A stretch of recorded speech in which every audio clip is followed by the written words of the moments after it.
Benjamin, bonjour. Bonjour. Alors, ce marathon de Paris, aïe aïe aïe, ça fait mal aux jambes ou ça fait mal à la tête? Cette année, ni l'un ni l'autre, puisque j'ai décidé de pas courir. Non, parce qu'il était prévu, c'était prévu de pas le faire. Il y avait vraiment l'objectif des championnats d'Europe, donc j'ai vu ce que c'était qu'enchaîner 2 marathons l'an passé, et j'ai compris que cette année il fallait faire l'impasse sur le marathon au printemps, étant donné que voilà, par rapport aux performances de l'an passé, j'avais ma place pour les championnats d'Europe à Zurich. Donc on va rappeler que tu as fait 2 fois à Paris, premier français. Tout à fait, 2012-2013 qui avait été une belle réussite et une belle première en 2012. J'avais concrétisé, j'avais confirmé en 2013, donc avec des chronos 2h13 et 2h12, toujours dans les temps que j'avais annoncé.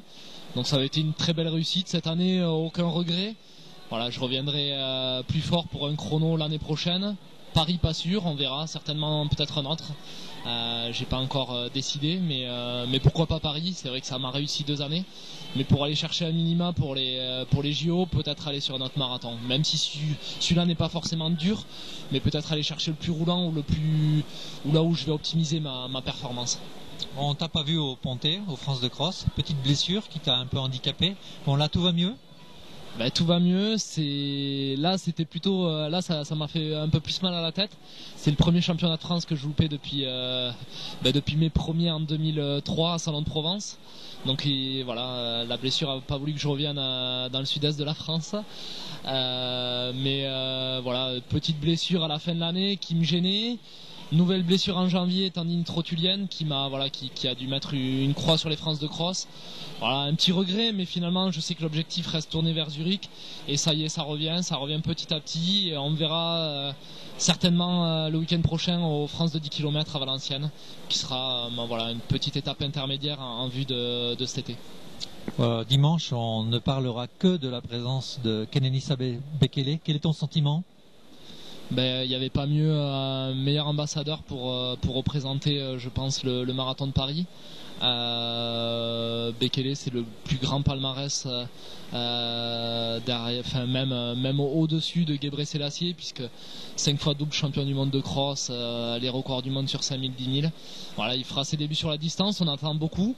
Il faudra voir le marathon, tant qu'on l'a pas couru, on ne sait pas ce qui peut se passer. Mais je pense qu'il va assurer. Voilà, tout le monde parle de record du monde. Il faut pas l'ambitionner sur le premier. Je pense qu'il est là d'abord pour découvrir la distance, et puis pour prouver qu'il est sur une nouvelle dynamique avec son arrivée sur le marathon. Allez au jeu des pronostics. Combien pour Bekele? Allez, moi je me suis fixé un petit 2h5-35 pour lui. Voilà, je pense que peut-être c'est un petit peu prématuré de parler de 3 ou de 4, mais pourquoi pas. Allez, pour une première, 2h5-35. Je ne suis pas persuadé qu'il y ait des conditions exceptionnelles dimanche. Ils ont annoncé de la pluie ou de rares averses. Bon, voilà, je reste sur ce pronostic. Et tu donnes rendez-vous aux coureurs sur le stand Kalanji parce que tu es très impliqué auprès de la marque. Tout à fait, je suis venu pour mes partenaires avant tout, et puis parce que ça me fait plaisir toujours d'être dans une ambiance exceptionnelle. Voilà, Kalanji est mon partenaire privilégié, principal, c'est celui qui m'accompagne tout au long de l'année, et voilà, qui m'a permis de continuer ma passion de marathonien aujourd'hui, et je les en remercierai jamais assez de leur implication et d'être mon partenaire. Donc à dimanche prochain à Valenciennes. Voilà, à dimanche prochain, normalement si tout va bien, mais ça va bien. Bon, on va suivre ça de près. Merci Benjamin. Merci.